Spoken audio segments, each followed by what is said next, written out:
Salam untuk kita semuanya, berjumpa lagi dengan saya di channel Aritela Tutorial, tempat kita untuk berbagi informasi seputar informasi pendidikan dan informasi guru serta informasi honorer dan informasi lain yang ada hubungannya dengan dunia pendidikan dan guru dan dunia honorer.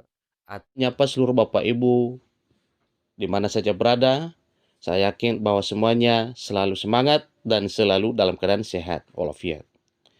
Ada satu informasi penting yang perlu saya sarankan kepada Bapak Ibu, sebagaimana informasi yang telah dimuat oleh media nasional ayobandung.com dengan judul "Meski gagal diangkat jadi P3K 2023, Menteri Pan-RB pastikan nasib golongan tenaga honorer ini aman sesuai Undang-Undang Aparatur Sipil Negara." Nah, Bapak Ibu, terkait informasi ini tentunya adalah merupakan satu kabar gembira untuk Bapak Ibu honorer yang sempat kecewa pada tahun 2023 yang lalu. Mungkin sudah lulus passing grade, tetapi tidak bisa diangkat menjadi ASN P3K oleh karena keterbatasan formasi yang telah disediakan oleh pemerintah daerah atau instansi masing-masing.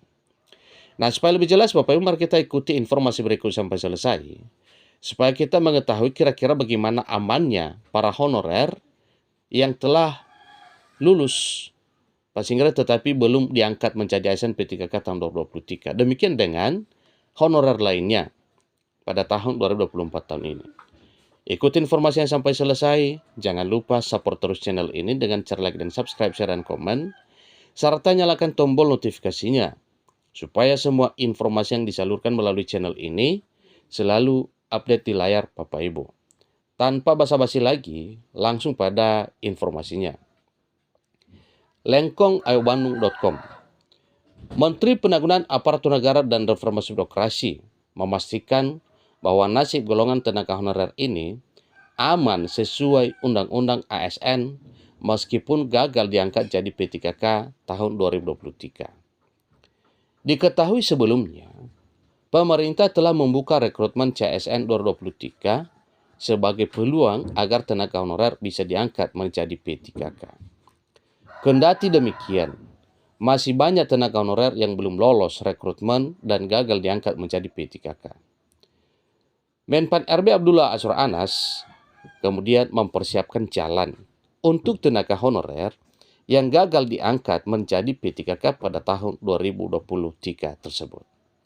Ini adalah salah satu kebijakan pemerintah melalui Menteri Penanggulangan Aparatur Negara dan Reformasi Birokrasi agar para honorer yang gagal diangkat menjadi P3K tahun 2023 tersebut tidak kecewa total.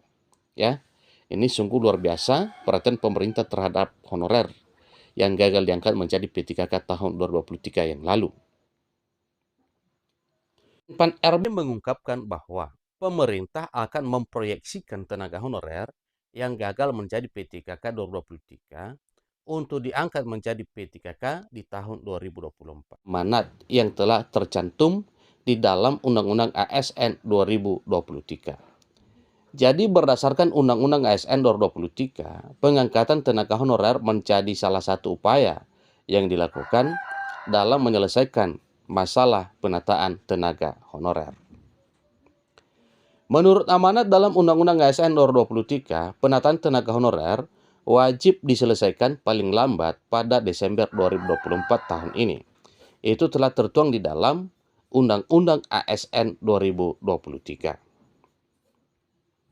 Menteri Penanggulangan Aparatur Negara dan Reformasi Birokrasi Abdullah Azwar Anas menjelaskan bahwa tenaga honorer yang gagal diangkat menjadi P3K 2023 akan diprioritaskan pada pengangkatan ASN P3K tahun 2024 tahun ini. Menurut keterangan Menteri Pan-RB, tenaga honorer akan mengikuti tahap tes seleksi CSN 2024 untuk bisa diangkat menjadi P3K. Kendati demikian, Menpan RB mengimbau kepada seluruh tenaga honorer agar tidak khawatir dengan adanya tahap tes pada pengadaan P3K tahun 2024 tahun ini. Satu informasi dikutip dari laman dpr.go.id pada Kamis 29 Agustus 2024. Menteri Penanggulangan Aparatur Negara dan Reformasi Birokrasi, dalam hal ini Menpan RB Abdullah Azwar Anas, menegaskan bahwa tahap tes yang dilakukan oleh tenaga honorer hanya sebatas formalitas saja. Jadi dengan demikian Bapak Ibu, semua honorer benar ada harapan 100% bisa diangkat menjadi P3K tahun 2024 tahun ini apabila mengikuti tes. Selain itu, tenaga honorer yang berhasil lolos menjadi P3K akan segera mendapatkan nomor induk pegawai atau NIP di tahun 2024 tahun ini. Ada sebanyak 1,7 juta honorer akan mendapatkan NIP P3K. Kalaupun tes itu hanya formalitas, ujar Anas selaku Menpan RB. Namun Menpan RB menjelaskan bahwa jaminan prioritas pada pengangkatan P3K hanya diperuntukkan untuk golongan tenaga honorer yang lolos verifikasi dan validasi data BKN sebagaimana telah ditetapkan sebelumnya. Sebelumnya, Badan Kepegawaian proses verifikasi dan juga telah menuntaskan proses validasi data tenaga honorer. Terdapat sebanyak 1.788.891 tenaga honorer yang masuk dalam database Badan Kepegawaian atau database BKN. Jadi ini hampir 1,8 juta Bapak ya. Ini cukup luar biasa bila semuanya ini akan tuntas oleh seleksi yang telah ditetapkan pada tahun 2024 tahun ini. Demikian informasinya. Semoga informasi bermanfaat. Sampai ketemu pada informasi berikutnya. Terima kasih.